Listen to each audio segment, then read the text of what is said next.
दुर्योधन की एक बहन थी दुशाला। जब वह बड़ी हुई तो धृतराष्ट्र ने बड़ी धूमधाम से उसका विवाह सिंधु एवं सौवीर नरेश जयद्रथ से कर दिया। इधर अर्जुन द्वारा दिव्य अस्त्र की शिक्षा लेकर लौटने के बाद द्रौपदी सहित सभी पांडव कामक वन में निवास करने लगे। एक बार पांचों पांडव किसी कार्यवश घने जंगल में गए हुए थे। कुटिया में केवल द्रौपदी और एक दासी ही मौजूद थी। पांडवों के पुरोहित ऋषि धौम का आश्रम वहीं पास में था। वे अपने आश्रम में धर्म और अध्यात्म पर चिंतन कर रहे थे। उसी समय सिंधु नरेश जयद्रथ कामक वन से होकर साल्व देश जा रहा था। तभी उसे एक कुटिया के द्वार पर द्रौपदी खड़ी दिखाई दी। वह उस पर मुग्ध हो उठा। उसने अपनी सेना को वहीं रोककर अपने मित्र कौटिकाश से कहा, कौटिक, पता लगाओ कि यह सुंदरी कौन है। कौटिक द्रौपदी के पास पहुंचा और बोला, हे कल्याणी, आप कौन हैं? द्रौपदी ने उत्तर दिया, मैं जग विख्यात पांचों पांडव की पत्नी द्रौपदी हूँ। आप लोगों से प्रार्थना है कि मेरे पतियों के आने तक कुटिया के बाहर विश्राम करें और आतिथ्य सेवा स्वीकार करके यहाँ से जाएं। कौटिक ने यह बात जयद्रथ को बताई। द्रौपदी के विषय में जानकर जयद्रथ स्वयं द्रौपदी के पास पहुँचा और बोला, हे द्रौपदी, तुम वन में रहने लायक नहीं हो। तुम्हें तो महल में होना चाहिए। तुम पांडवों के साथ मारी मारी जंगल में क्यों फिर रही हो? तुम मेरे साथ चलो और संपूर्ण सिंधु देश का राज सुख भोगो। जयद्रथ के वचन सुनकर द्रौपदी को क्रोध आ गया। उसने जयद्रथ को बहुत धिक्कारा, परंतु उस पर कोई प्रभाव नहीं पड़ा। उसने द्रौपदी को बलपूर्वक खींचकर रथ पर बैठा लिया। द्रौपदी चीखने चिल्लाने लगी। उसकी आवाज़ सुनकर महर्षि धौम दौड़ते हुए वहां पहुंचे। उन्होंने जयद्रथ का विरोध किया, लेकिन उसने उन्हें भूमि पर पटक कर रथ को तेजी से आगे बढ़ा दिया। जब पांडव लौटे तो द्रौपदी की दासी ने उन्हें पूरी घटना बताई।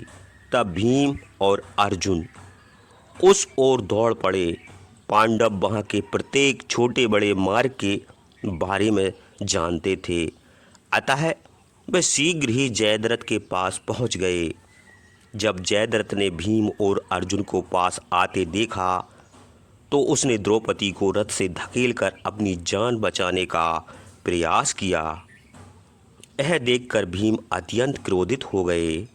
वे जयद्रथ को मारना चाहते थे, लेकिन उसे पकड़कर युधिष्ठिर के पास ले गए। तब द्रौपदी ने अपने पतियों से कहा, क्या दूसरों द्वारा लगातार अपमानित करने के लिए ही तुम सबने मुझसे विवाह किया है? यह सुनकर भीम आपे से बाहर हो गए। वे पुनः जयद्रथ को मारने के लिए बढ़े, परंतु युधिष्ठिर ने दुशाला का पति होने की दुहाई देकर उन्हें शांत कर दिया। युधिष्ठिर ने कहा, अब यह द्रौपदी तय करेगी कि जयद्रथ को क्या दंड दिया जाए। द्रौपदी बहुत क्रोधित थी। दुशाला का पति होने के कारण उसने एक विचित्र फैसला सुनाया। द्रौपदी ने कहा कि जयद्रथ का सिर मुड़वा दिया जाए।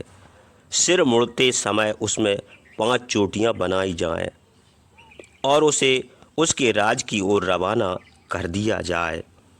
फिर जयद्रथ को द्रौपदी द्वारा निर्धारित सजा दी गई और उसे कहीं भी जाने के लिए स्वतंत्र कर दिया गया। जयद्रथ अपमानित होकर अत्यंत क्रोध के साथ वहां से चल पड़ा। वह अपने सैनिकों को खो चुका था। उसके गंजे सिर पर 5 चोटियां थीं। जयद्रथ सोच रहा था कि अब वह अपनी पत्नी और परिवार का सामना कैसे करेगा। वह हस्तिनापुर अथवा अपने महल भी वापस नहीं जा सकता था जब तक कि उसके बाल नहीं बढ़ जाते। जयद्रथ भूल गया कि अपनी दुर्दशा के लिए वह स्वयं जिम्मेदार है। गंगा द्वार पहुंचकर जयद्रथ अपने अपमान का बदला लेने के लिए भगवान शिव की तपस्या करने लगा। उसकी तपस्या से प्रसन्न होकर भगवान शिव ने वरदान देने के लिए उसके सामने प्रकट हुए। जयद्रथ ने वरदान मांगा कि वह युद्ध में पांडवों और उनके सैनिकों को हराना चाहता है। भगवान शिव ने जयद्रथ को बताया कि वह पहले ही अर्जुन को पशुपति अस्त्र दे चुके हैं। इसके अलावा श्री कृष्ण भी उनके साथ है, अतः पांडव पराजित नहीं हो सकते। फिर भगवान शिव ने जयद्रथ को यह वरदान दिया कि वह युद्ध के दौरान एक दिन में 4 पांडव भाइयों को रोक सकता है। जयद्रथ मजबूरन इसी से संतुष्ट हो गया और अपने महल में लौट आया। जयद्रथ ने अपने वरदान का उपयोग कुरुक्षेत्र के युद्ध में उस समय किया जब अभिमन्यु चक्रव्यूह में प्रवेश किया। जयद्रथ ने 4 पांडवों को चक्रव्यूह में जाने से रोक लिया, जबकि अर्जुन उस समय युद्ध क्षेत्र के दूसरी ओर थे।